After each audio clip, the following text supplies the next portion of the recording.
I like her in mid-range. I like her in space. To sit there and bang against Aliyah Boston for 40 minutes is really hard on somebody's body, especially when they allow the... Something wild just happened in that press room. Becky Hammon didn't sugarcoat a thing, and now Aliyah Wilson has to live with what her own coach just admitted out loud. This wasn't a coach protecting her star. This was Hammon, straight-faced, cameras rolling, basically saying it.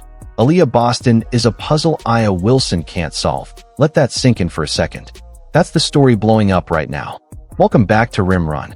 Today we're breaking down the exact moment Aliyah Wilson's armor cracked, right in front of everyone. And the Indiana Fever made sure the whole Las Vegas Aces organization felt every bit of it. But I think it's honestly just the spacing of it. I think they made us play one-on-one basketball, and we're... Before we go any further, I need you to sit with this number, 38-11. That's the run Indiana closed the game on. Not a rough patch, not a few sloppy possessions. A full-blown collapse from the defending champs. And who did this damage? A team the league's talking heads spent a whole year calling not ready. Not ready for the playoffs. Not ready for the big stage. Not ready to hang with the Aces. Well, the Fever walked into that building and did more than win. They embarrassed Las Vegas. So badly that Becky Hammon had to stand up afterward and explain it to a room full of cameras. Here's what nobody wants you to notice, though. This didn't fall apart at the final buzzer. It fell apart the second Aliyah Boston stepped on the floor. The Aces had nothing for her. Not in the post. Not on the perimeter. Not in pick and roll. Nothing. And give Hammon credit, or blame her, depending who you root for. She didn't dodge it at the podium. She said the quiet part out loud, and her locker room is going to be dealing with those words for a while. Remember, Vegas came in as champions. They're supposed to be the standard everyone chases. But that final 14 minutes wasn't luck. It wasn't a hot shooting streak from Indiana. It was calculated. It was ruthless. And Aliyah Boston was the one running the show, a problem the Aces never solved. Hammon said as much herself. Back and we look at it, and particularly for myself, we got to get down to the 30 Aliyah Boston, bruh. And then once we kind of break that down, I think Now let's get into exactly what was said, because the details here matter. Casual coverage isn't going to give you the full weight of this. A reporter asked Hammon straight up, how much of Aliyah's struggles getting to the rim were about Indiana's scheme, and how much was on Aliyah herself? Her answer, not what Aces fans wanted to hear. Not even close. Hammon said the ball just wasn't moving enough to even get Aliyah set up on the block. She said Indiana was the more physical team, all night long, every possession. And she admitted Aliyah put up 23 shots, and that she, the coach, didn't think Aliyah even liked most of them. 23 shots. And her own head coach is at the podium saying her star didn't want most of them. But here's the part that really set things off. Hammon said something you almost never hear a coach say about their franchise player in public. She said she doesn't even like posting Aliyah up. She'd rather have her working in the mid-range, out in space. She said going body to body with Aliyah Boston for 40 minutes straight is brutal on anybody's body.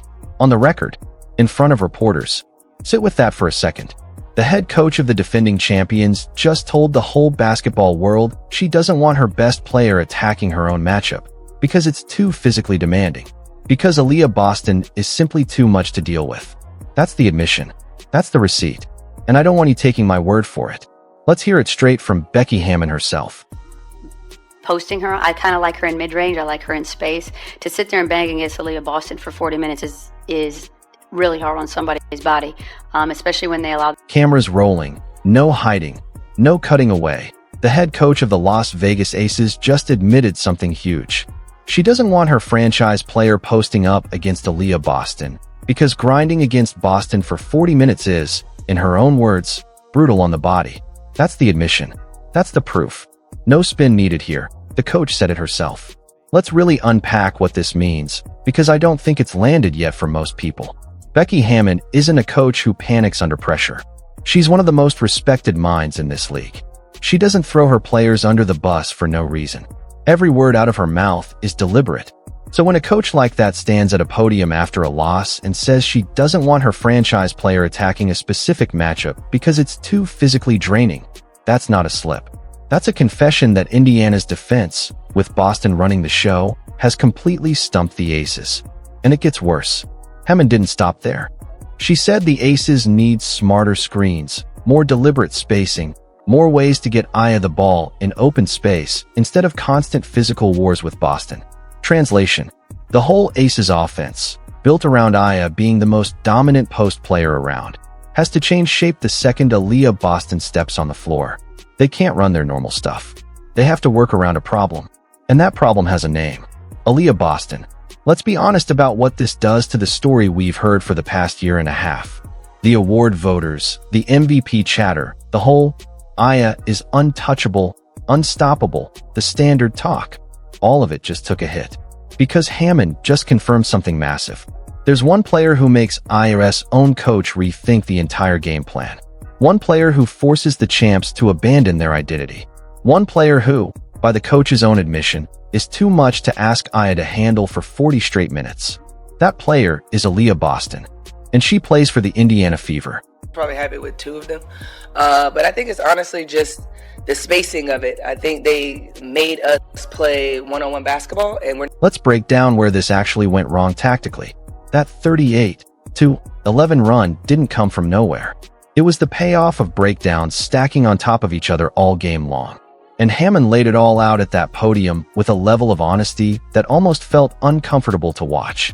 She admitted the Aces were getting torched in the first 5 to 7 seconds of the shot clock. Every single trip down, before Vegas could even set their defense, Indiana was already attacking, already creating openings, already forcing scrambles. And once you're beaten that early, it's a chain reaction. The whole defense caves in. Rotations get late. Shooters get lost. Help defense collapses on itself. Then the open threes start dropping. Indiana put up 33 threes that night. Wide open, most of them, because by the time the ball swung to the perimeter, the defense was already broken. But Hammond didn't stop there. She called her own offense lousy, in her own words. Too many possessions where the Aces just ran down the floor and jacked up a shot without moving the ball at all. They went stagnant. They turned into a one-on-one team. And as Hammond herself said, that's never good for this squad. Their whole identity runs on ball movement, on everybody working together. Indiana stripped that identity away and turned it into isolation basketball. And in isolation ball, Aliyah wins those reps every time. That's not the issue. Now zoom out and look at that run in context. The Aces had actually cut it to 4 at one point in the fourth. They had life. They had a real shot. Then Indiana just erased them. Sophie Cunningham, a role player, dropped 15 points by herself in that stretch. 15 points, off the bench essentially, against the defending champs in crunch time. That doesn't happen to a locked-in team. That happens to a team cracking mentally, physically, everywhere at once. And here's the part that matters most going forward. Vegas walked in as the team everybody else is supposed to fear. The standard. The team every opponent circles on the schedule with dread. But that closing run flipped the script completely. Now it's Indiana circling this matchup. Indiana showing up with more energy, more physicality, more to prove than the champs can match. Right now, the Fever treat Las Vegas like their Super Bowl, and the Aces don't have an answer for it. I think next time when we go back and we look at it, and particularly for myself, we got to get down to the 30. Aliyah Boston, bruh. And then once we kind of break that down, I think I'm going to always... Let's talk about what Aliyah Wilson said afterward, because both her words and her silence tell you exactly where this rivalry stands right now. Give her credit first. Aliyah Wilson is a competitor, a proud one, and she didn't hide behind excuses. No blaming the schedule. No blaming fatigue. She stood at that podium and said plainly that the Aces didn't play like themselves. She said it takes both sides of the ball to win, and she owned her part in not getting her team going early on defense. That's a champion taking accountability. But then came the question nobody in that room could avoid. Why couldn't Aliyah get to the rim against Indiana? Was it the scheme? Was it her? And her answer was the most telling thing she said all season. Not because of what she admitted, but how carefully she tried to explain it away. She said she took 23 shots that game, and she was probably happy with 2 of them. 2 out of 23. She said Indiana forced the Aces into playing one-on-one, and that's not who they are. She said the offense went stagnant, and that stagnation only helped Indiana's defense. Then she said the part that really matters. She said next time, they need to figure out how to deal with Aliyah Boston. By name. The reigning MVP, the defending champion, standing at a losing podium, naming one specific player as the problem she hasn't solved yet. That's not a passing comment. That's an admission. That's Aliyah Wilson telling the basketball world that Aliyah Boston is the one variable she hasn't cracked. 23 shots. Happy with 2. That's the so-called best player in the league admitting she spent an entire game forcing shots she didn't want, in spots she didn't want to be, because Boston and that fever defense had completely shut down her comfort zone. That's the piece of the story that gets buried every time. And here's the thing. This isn't one bad night. This is a pattern. Every time these two teams meet, the conversation circles back to the same name. Back to the fact that the Aces can't generate clean post touches for Aliyah when Boston's on the floor. Back to the fact that Indiana's physicality wears Vegas down in a way nobody else in this league can replicate. And this matters way beyond one regular season box score. The Aces are defending champs. If these two teams meet in the playoffs, and everything points to that happening, then how Aliyah handles Boston isn't a side story. It's the whole story. It's the series. It's the championship. Right now, based on everything said in that room, the Aces don't have an answer. The coach admitted she doesn't want Aliyah posting up against Boston. Aliyah admitted she liked 2 of 23 shots. The team admitted the offense turned stagnant and one-dimensional, that the defense broke down in the first few seconds of every possession, that Indiana was simply more physical every single time, all night. That's not one slip-up.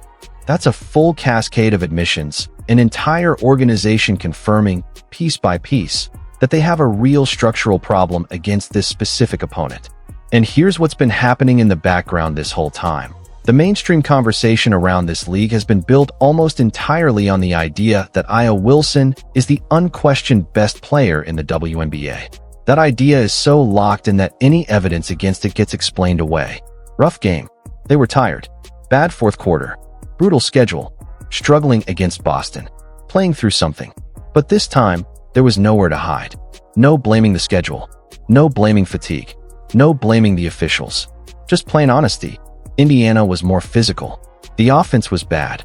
Aliyah didn't like her own shots. And grinding against Boston for 40 minutes is too much to ask of anybody's body. That's the head coach of the reigning champions confirming this is a real, ongoing problem, not a one-off. And it didn't come from a rival broadcast or a biased take. It came from inside her own building. Now think about what this means for Aliyah Boston, who's been doing this work quietly for a long time without the credit. She's been the anchor making the Aces' offense fall apart. She's the reason Aliyah keeps taking shots she doesn't want. And for too long, the story's been about what the Aces couldn't do, instead of what Boston was making them incapable of doing. That's starting to change now that it's being said out loud by the coach and by Aliyah herself. So where does this go from here? The Aces will adjust. They have to. Better screening, smarter spacing, cleaner touches for Aliyah in the post. That's what good coaches do. But here's the hard truth. This isn't a scheme problem. It's a personnel problem. Nobody else on that roster has Boston's size, strength, and basketball IQ combined. You can manage a matchup like that. You can't erase it. Expect the MVP conversation to get louder and messier as the season goes on too, because this game proved there's one player who fundamentally limits what Aliyah can do on the floor. And in a league with a small playoff field and zero room for error, that's not a footnote. That's a defining weakness. And expect Indiana to keep circling this matchup with the exact same intensity. They've found the blueprint. Cut off the ball movement, force isolation basketball, put Boston on Aliyah, and watch the champs crack. They've already proven it works. Here's the part one need you to really sit with. The Aces have the rings. They're the standard. But the team most capable of taking that crown away has already shown they can dismantle Vegas in the most embarrassing way possible. And the player at the center of it all is getting none of the credit she deserves. Aliyah Wilson herself said it. They need to figure out how to throw Aliyah Boston off. She said she's betting on her team to solve it. On camera. On the record. Let that land. The face of the WNBA just told everyone that one specific player is the problem she hasn't solved. Not a scheme. Not a system. One name, said out loud, in public. Boston is doing all of this without MVP votes, without the big endorsements, without the spotlight that follows Aliyah everywhere. She's doing it by simply being relentless, physical, and smart enough to make a championship coach admit defeat at a podium. Indiana isn't a feel-good underdog story anymore. They're a real, terrifying threat, and it's time everyone covering this league started treating them like one. So here's my question for you. Answer honestly in the comments. If these two teams meet in the playoffs, knowing everything that was said in that room, who do you actually take? Not who you're rooting for. Who do you really believe wins? Drop your answer below. If this broke down something you haven't heard anywhere else, smash that like button, subscribe, and turn on notifications, because the next time these two teams collide, we'll be right back here breaking down every single detail. Stay locked in.